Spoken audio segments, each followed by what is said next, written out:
September 1st, 2:30 p.m. Who is that? I ask while looking at the scribbled lines of my nephew's drawing as he proudly shows his work of art to me.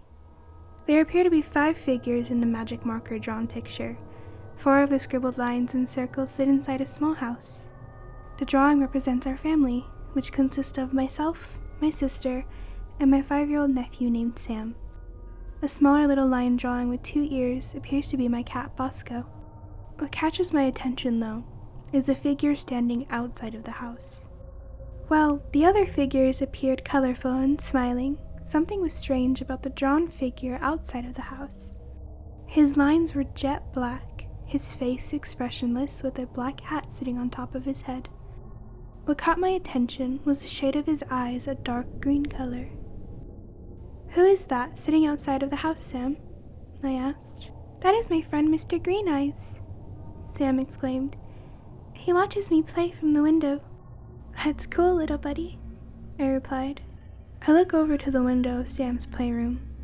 Nothing sitting outside but hedge bushes and a solid wooden fence sitting behind it. I stand up and walk down the hall to the kitchen where my sister is currently cleaning the stove. "Sam has a new friend, apparently. A guy in a hat that likes to watch him play from the window," I say to my sister. "He has an imaginary friend, it sounds like," she replied as she opens the cabinet below the sink. "He is still adjusting. He has been through a lot these past couple of months." "I know he's been through a lot with the move across the country and the separation," I reply. "It is just a bit. He watched his father be taken away in handcuffs. Then a month later he's living in a new house, a new city, and everything he has known has been uprooted."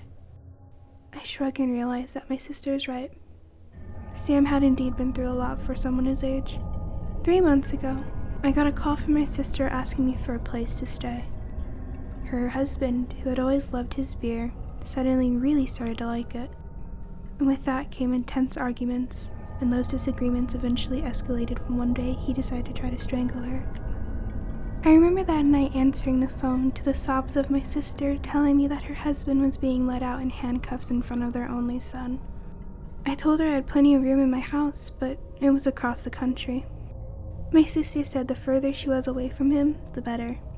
Within a month, they were living with me.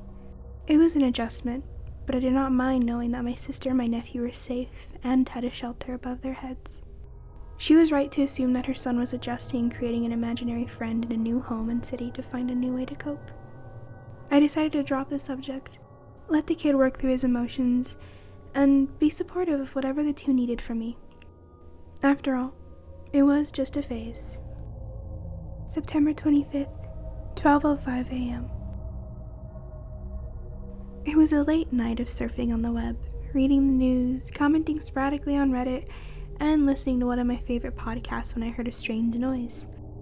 Taking off my headphones and listening to the loud yowls coming from somewhere inside the house, I walked downstairs following the noise that led to Sam's playroom. My cat Bosco was sitting on the window, switching between hissing and the weird clicking noise that cats make. I walked up and grabbed him, startling him a bit, but he never took his eyes off from looking outside the window. It was as if he was watching something. That is when I realized what my cat was looking at. The bushes in front of the fence were moving. Walking down the hallway and entering the kitchen, I felt a little bit of fear going outside. Something was there, but what could it be? Did my sister's ex-husband figure out where she was? Could it be a robber scouting out our house? Turning on the light to the backyard and stepping out, I look at the bushes, the violent wrestling continuing. I move slowly towards the direction, part as caution and fear. "Who is there? Come out now," I yelled aloud. I hear no response, but now the bushes are moving even more erratic and violent. "Come out now," I yelled. Building up the courage and picking up the pace of my step, I reach for what is trying to hide in the bush. A loud shriek pierced my ear coming from the bush as I laid my hand on the branches. As I jumped backward, caught off guard by the shriek, a small raccoon made its way from the bushes and quickly ran away. I felt the relief that it was just a wild animal hiding in the bushes. Breathing in to calm my nerves and headed back inside the house. As the door opened, Bosco darted past my feet and into the night. Looking around to make sure the raccoon was long gone, I scanned the area to see if I could find my cat, but to no avail. "Bosco, come back inside," I called out. Waiting at the door to see if by chance my cat would return, I look at the bushes one more time. After a few minutes, I close the door and leave the light on for him. It's not the first time he escaped to the yard, but he always came back the next day. I was too tired and drained from the experience to keep standing outside yelling his name. I started to walk back to my bedroom when I passed the room where Bosco was sitting in the window. Sam is in his pajamas, stood frozen in the room, gazing through the window. I walk inside the room and kneel down next to Sam to ask, "Why aren't you in bed?" Sam rubbed his eyes and turned his body toward me with his small arms stretched out. Grabbing a hold of him and lifting him up, I take one last look outside. Everything seemed fine now, with no bushes moving or animal in sight. After a moment, we headed up the stairs with Sam clutching me tightly. As we entered his room, I couldn't help but notice more drawings of the family. One caught my attention. It was Sam's imaginary friend, but this time, he had a scowl on his face. "Now, go back to sleep, Sam," I said as I tucked him in. "But my friend Mr. Green Eyes is outside and wants to play."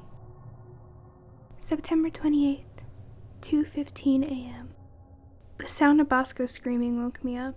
It was a loud hiss, followed by loud screaming. I had tried to get him to come back inside, luring with a bowl of food at the back door, but he had never returned. I wondered if he had wandered off the property. However, hearing the noises at this time tonight told me differently. It sounded like he was fighting something outside, possibly the raccoon from the other night. As I ran down the stairs, the sounds of my cat were becoming more alarming. It started to sound as if he was in pain. Quickly stepping outside the backyard, I saw no sign of Bosco, nor anything he could be fighting. It was hauntingly silent in the yard while I searched for any clue of where my cat might be. Walking to the area where the raccoon was spotted yielded no trace of him either. Finally, I decided to walk around the perimeter of the house. Something caught my eye near the window of Sam's playroom. My cat Bosco was lying motionless on the ground. Quickly shoveling Bosco up and rushing inside to lay him on the couch, I turned on the light to look him over, observing that the cat had no marks or any sign of blood coming from his body. There might be a chance to save him. In a panic, I ran to my bedroom to dress and retrieve my keys, picking up the still motionless Bosco and making my way to the car. I fumbled on my phone to find an emergency pet clinic and made my way there. Arriving at the clinic and hastily making my way inside, I looked to the desk person and said, "I need to see someone now. My cat isn't moving or responding." The desk person quickly escorted me to a room, and I laid Bosco down on the table. After a few moments, the veterinarian came in and looked at my cat lying on the table. After checking his pulse, the vet looked over to me and said, "I'm sorry, but your cat is dead. I heard him fighting with something outside, but I don't see any signs on him of blood or wounds." As I watched the veterinarian pull out a small light, she shined the light and scanned his body. I observed to see any sign of scratches, bruises, or marks that I may have missed, but nothing appeared. The veterinarian then moved to Bosco's neck and then to his head. "It looks like your cat broke his neck," she replied. "How could my cat possibly break his neck? Could he have possibly chased something up a tree or jumped on the roof of your house?" "He saw a raccoon outside a couple nights ago," I answered. The veterinarian nodded and said, "Most likely he spotted the raccoon and chased it up a tree and then accidentally fell." That seemed to be the most likely answer, but something was unsettling to me. Bosco had never done anything like this before. Sure, he was a cat, but I had never seen him climb a tree. As I paid the bill and made arrangements to cremate him, something did not quite sit right about what had happened. I couldn't pinpoint my feeling as I drove home. Pulling into the driveway and looking at the house, the thought of my cat's death left me sad.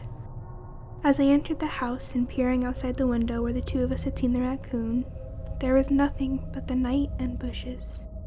I decided to try to get some sleep, but while leaving the room, a small drawing laid on the ground. When I picked up the picture, I noticed it was another family drawing, but this one was missing Bosco. September 30th, 2018, 8:35 p.m. "It's time for bed, Sam," I said loudly as I walked down the hallway. As I start making my way down the hall to retrieve Sam, who is loudly trotting around his playroom, I notice he is whispering lightly. At first it sounded as if he was talking to himself, but it seemed as if he was holding a conversation. The first thought came to mind was that my sister was in the room with him. As I reached the outside of the room, I stopped for a brief moment and listened. I did not hear my sister's voice, but Sam, who whispered, "I can't play anymore tonight." He continued, "I know you don't like it when I leave, but I have to go to bed." Walking into the room, I watched as Sam's head quickly turned facing me. He seemed shocked that I was listening to his conversation. I looked around the room and looked back at him. "Who were you talking to?" I asked. "You made him run away." "Who did I make run away?" "Mr. Green Eyes," Sam shouted as he pointed out the window. The feeling of someone or something, whether imaginary or not, made me feel tense after what happened to Bosco. Something in my head told me to go outside and look around, even if it was to prove myself that Sam's friend was imaginary. "Why don't you head to bed, Sam? Your mom is waiting for you upstairs to tuck you in." Sam gave me a little bit of a frown, but relented and headed towards his bedroom. Heading outside and walking towards the window of Sam's playroom, nothing looked strange as I approached it. A sigh of relief came over me as I realized no one was outside, and Sam's friend was imaginary. That is when I looked down and saw something strange on the ground. The light showed it plainly as I got closer. A set of footprints with the toes point toward the window, as if someone was standing there and watching. The tension in my body started to rise as my legs began to feel stiff. Reaching for my phone and dialing the non-emergency number, I requested for a police officer to come as quickly as possible. Someone or something had been outside speaking to my nephew. Kneeling down and looking at footprints, they looked big and deep. Whoever had been looking inside appeared to be large and heavy. After hanging up the phone and thinking of how to explain to my sister that the police are arriving without making her panic, I lift my head up to see that the light to Sam's room is still on strangely. Making my way to the back door of the house, I feel frozen in terror. I don't remember leaving the back door open. Left stunned with a sinking feeling by the sight of the door being open, dashing for the door and entering the house, I called out to my sister and my nephew, but hear no response. The sound was too quiet, like no one was even in the house. Reaching the stairs and looking up to see the light to Sam's room is still on. Something is not right. I quickly run to the stairs and scream, "Sam, where are you? Somebody please answer me," I scream again. Entering Sam's bedroom and seeing an empty bed, I look down to see my sister's lifeless body on the floor. Lying flat on her stomach, I rush over to her and check for a pulse, but I feel nothing. She has bruises along her neck as if something had come behind her and attacked. Sobbing uncontrollably at the sight of my sister, who looks to have her neck broken. "Sam, please tell me where you are," I yell. Sam still did not respond to my screams, and that worried me. Standing back up, I run back to the stairs, running down the hallway, checking every room, every one of them empty. When arriving in the playroom, something is in the corner of my eye. What looks to be a man with a sickly pale white skin is looking directly at me. He is abnormally tall, almost reaching the top of the window. His face has a grin with jagged, crooked teeth that are stained brown. The terrifying gaze he gave me from his gruesome eyes that were a dark green with black pupils. He pursed his lips for a moment and lifted his finger. I stand frozen as his smile widens, and he walks away slowly. As the man walked away from the window, I catch a glimpse of Sam following him innocently with a smile on his face. Running toward the still open back door and outside, they appear nowhere in sight. The wind howls with a slight creaking sound. When I looked to see the back gate to the front yard was now open. Rushing to the front yard and looking about, but nothing, not either one. I run to the street, desperately looking at both sides of the road, hoping and praying to catch the faintest view of my nephew. As I see the lights of a police car approaching my house, I look hopelessly on as it is too late. As it seems that both my nephew and whatever evil thing led him away had disappeared into thin air. Hi! So it's been a while since I've uploaded. I used to go by Anna Lee, but I have since rebranded my channel as Lunar Lucy. So this is just sort of like a fresh start kind of thing because it's been so long since I've uploaded, and I really want to get back into horror narrating and just, general horror content here on YouTube. So if you were here and knew me as Annalie, hello again, I'm sorry for leaving. And if you're new, welcome. I hope you enjoyed this story, and I plan to do a lot more horror content, and not only just like Reddit no-sleep stories, but also just general horror content from around the internet, because that's always in abundance, especially during this weird time. But yeah, if you want to stay up to date, you can join my new Discord and follow me on Twitter. There will be links in the description, but yeah, thank you so much for watching. I hope you all have a nice day and stay safe.